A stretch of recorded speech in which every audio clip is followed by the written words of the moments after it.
J'aime bien préciser en fait qu'on devrait plus parler des deuils, puisqu'en fait, nous ne sommes pas une société lycée, donc nous sommes un groupement ethnique. Mais je vais circonscrire mon propos aux deux plus importants, c'est-à-dire les afrodescendants et les blancs pays, donc, ou colons, comme on les appelle d'un point de vue historique. Alors, deuxième remarque, c'est que je vais circonscrire mon propos sur deux périodes, avant les années et après les années 80. Pourquoi? Parce qu'en fait, le deuil avant les années 80 n'avait pas de relation avec l'hospitalo-centrisme, c'est-à-dire qu'on ne passait pas par l'hôpital. Pour deux raisons, parce que les premiers docteurs qui sont arrivés ici, ben, naturellement, lorsque les gens arrivent en fin de vie, reconfiaient le corps et la dépouille avant son dernier souffle aux parents. Donc c'était intéressant de voir qu'il y avait un respect des rituels, donc toujours les 3 jours, le corps appartenant au quartier.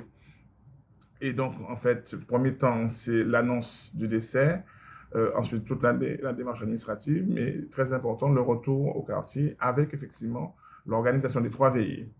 3 veillées parce qu'en fait, l'organisation du territoire n'étant pas celui d'aujourd'hui et la mobilité n'étant pas celle d'aujourd'hui, il fallait un temps pour que les parents puissent se mouvoir et venir effectivement rendre hommage aux morts. Alors, si on passe sur toute la partie festive, entre guillemets, de la veillée, ben, les habitants à proximité apportaient pour la plupart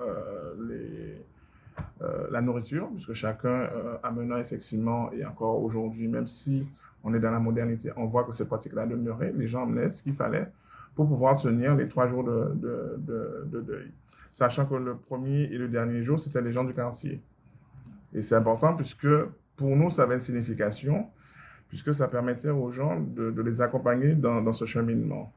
Après, lorsqu'on regarde l'aspect religieux, c'est vrai qu'il faut garder à l'esprit que tout le monde n'accédait pas dans les mêmes rituels. Il y avait des gens qui, étant des indigents, étaient directement mis en terre et qu'en fait, il fallait appartenir à une certaine société, payer la dîme de l'église pour pouvoir bénéficier d'une messe et de tout ce qui s'ensuit. Mais si on reste sur les indigents, ben, ils étaient effectivement mis en terre sans conservation, c'est-à-dire que la veillée pouvait durer 3 jours comme elle pouvait durer une demi-journée, en fonction de la situation de santé de la personne, mais aussi euh, des conditions météorologiques. Frais, on peut conserver, chaud, on ne peut pas conserver. La dernière chose qu'il convient de dire, toujours pour la question du deuil, ben, en fait, pour les parents, il y a 3 grandes périodes de deuil. Il y a la période des 3 ans, la période des 2 ans et la période d'une année qui est devenue 6 mois, avec le port du noir comme étant la couleur du deuil. Aujourd'hui, c'est moins vrai puisque il est admis dans les différentes confessions qu'on porte une autre couleur parce qu'on sait effectivement quel est l'impact des couleurs sur la psyché des gens. Deuxième partie, après les années 80, ben, le deuil, j'allais dire, c'est démocratisé. En fait, c'est seul, la mobilité aura fait qu'en fait, une partie de la famille va se retrouver à l'extérieur du territoire et donc le deuil va s'organiser autrement. C'est-à-dire, dans un premier temps, l'annonce, oui. Alors là aussi, il y a des situations de lèse-majesté parce qu'en fait, il y a un ordre pour annoncer la mort.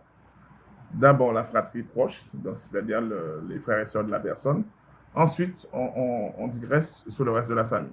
Quelquefois, les gens ne comprennent pas pourquoi il y a des conflits, simplement parce qu'en fait, on n'a pas annoncé dans l'ordre chronologique des choses à la bonne personne l'annonce. Donc, ça crée un conflit, parce que je dois être, droit d'aînesse, informé avant tout le monde.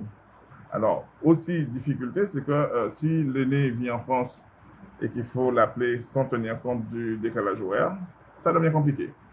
D'accord? Mais il est intéressant de voir qu'après les années 80, avec cette approche-là, ben, on va commencer simplement à prendre le billet et venir, après difficultés financières, paupérisation du groupe de nos parents en France. On va simplement permettre aux gens de pouvoir assister, mais par chef de file des familles. C'est-à-dire, seront présents les têtes de famille, et donc en fait, les veillées seront organisées autour de cela. On va avoir effectivement que des groupes âgés venir à la veillée, mais c'est normal parce qu'en fait, vu l'importance de la famille, on ne va prendre que les chefs de famille. Les enfants se contenteront simplement des messes, donc la présence dans les messes.